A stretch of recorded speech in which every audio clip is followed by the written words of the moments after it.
Once upon a time, Nickelodeon said, what if we made a children's cartoon about a socially anxious robot girl who's also a government weapon? And somehow, it was really frickin' good. This is my life as a teenage robot. It's weird, it's emotional, it's kind of tragic, and you probably forgot that it existed. Let's fix that. So Jenny, or XJ9 if you're some sort of government official, is a superpowered robot built by a scientist who also functions as her mom.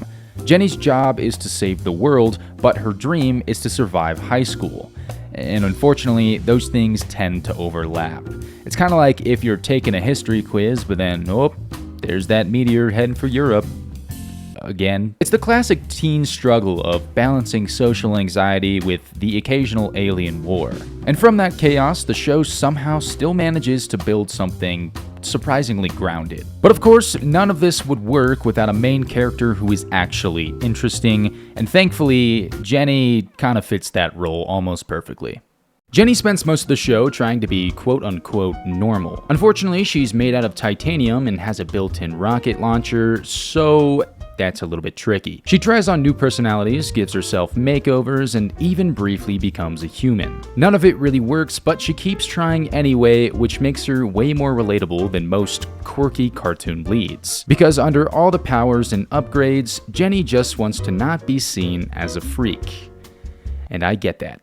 But even if you didn't care about Jenny's whole identity crisis thing, you probably still watched the show just because it looked cool. Like, suspiciously cool for a Nickelodeon show in 2003.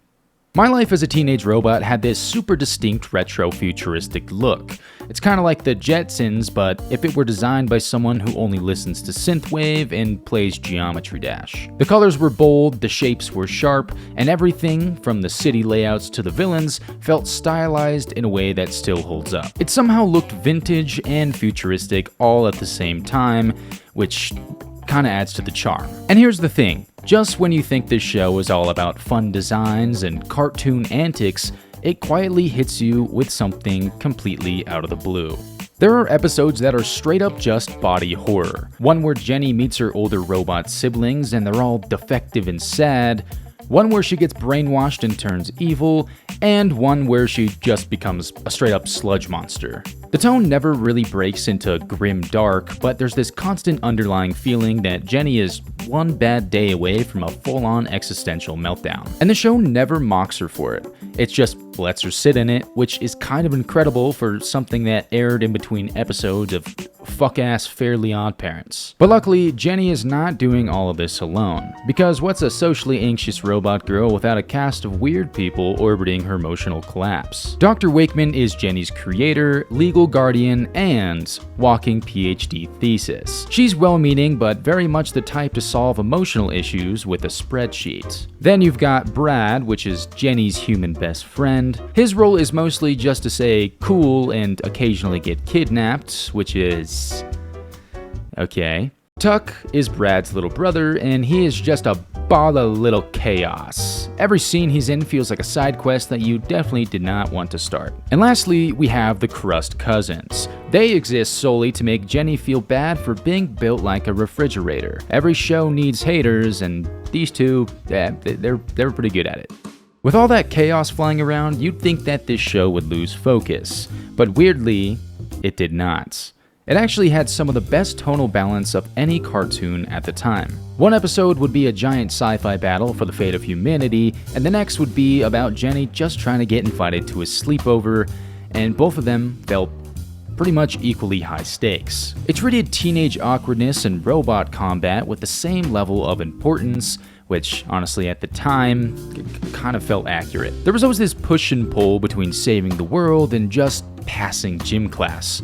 And that contrast is what made the show so interesting. It could be funny, sad, over the top, and weirdly quiet, all in 11 minutes. But in classic Nickelodeon fashion, just when it really found its rhythm, it was already too late. My life as a teenage robot ended after 3 seasons with almost no fanfare. The final episodes barely aired in the US, and there was no real conclusion. Just nothing. No big final battle, no emotional send-off, just a quiet fade into obscurity. And honestly, it deserved better. This show combined absurd sci-fi action with sincere, painfully relatable teenage drama. It had a strong aesthetic, great writing, and a main character who felt way more real than most normal kids on TV. It was ambitious, it was heartfelt, and it kinda got buried under the weight of Nickelodeon not knowing what to do with it. So yeah, My Life as a Teenage Robot was the greatest show that you forgot existed. But if you're anything like Jenny, maybe you were just trying your best to fit in too. Alrighty guys, if you like this breakdown, feel free to subscribe or leave a comment, or don't. Alright, see ya.